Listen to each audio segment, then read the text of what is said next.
মুখ্যমন্ত্ৰীয়ে ইয়াত প্ৰায় 11খনকৈ সভা কৰিছিলে প্ৰতিদিনে আৰু মন্ত্ৰী পীযুষ হাজৰিকাও আছিলে। সংখ্যালঘু অধ্যুষিত অঞ্চলত বহু সভা হৈছিলে, যি ইয়াত বিজেপিয়ে সৰ্বশক্তি প্ৰয়োগ কৰিছিলে। তাৰপিছতো আপুনি জয়লাভ কৰিছে, কি ক'ব? চাওক, মই একেলগে দুটা সাম্প্ৰদায়িক শক্তি, এটা হিমন্ত বিশ্ব শৰ্মাৰ নেতৃত্বাধীন উগ্ৰ সাম্প্ৰদায়িক হিন্দুৰ উগ্ৰ সাম্প্ৰদায়িক মৌলবাদী হিমন্ত বিশ্ব শৰ্মাৰ যিটো শক্তি, আৰু আনটো মুছলমানৰ মৌলবাদী সাম্প্ৰদায়িক শক্তি AIDFৰ বিৰুদ্ধে যুদ্ধত নামিছিলোঁ এই নগাঁও সমষ্টি। আৰু এই কথাই মোক সঁচাকৈ গৰ্বিত কৰে। ৰাইজৰ সহযোগত এই দুয়োটা সাম্প্ৰদায়িক শক্তিক আমি পৰাভূত কৰিবলৈ সক্ষম হৈছোঁ।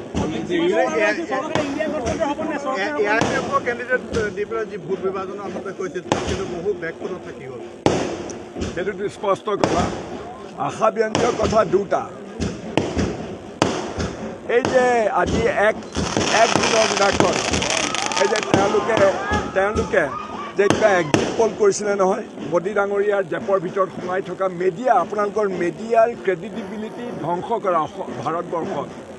এই যে মিডিয়া, ধনী ধনী বণিক গোষ্ঠী, ধনী ধনী পুঁজিপতি গোষ্ঠীৰ আয়ত্তাধীন মিডিয়া আছে, অৰ্ণৱ গোস্বামী জাতীয় যিবিলাক মিডিয়া, সেই মিডিয়াবিলাকে তেওঁলোক যে আচলতে পক্ষপাত দুষ্ট, আৰু এই পক্ষপাত দুষ্ট ভূমিকা পালন কৰি পেলাই তেওঁলোকে ভাৰতবৰ্ষৰ মানুহক যে বিভ্ৰান্ত কৰিছিলে, সেইটো কথা স্পষ্ট হৈ গৈছে।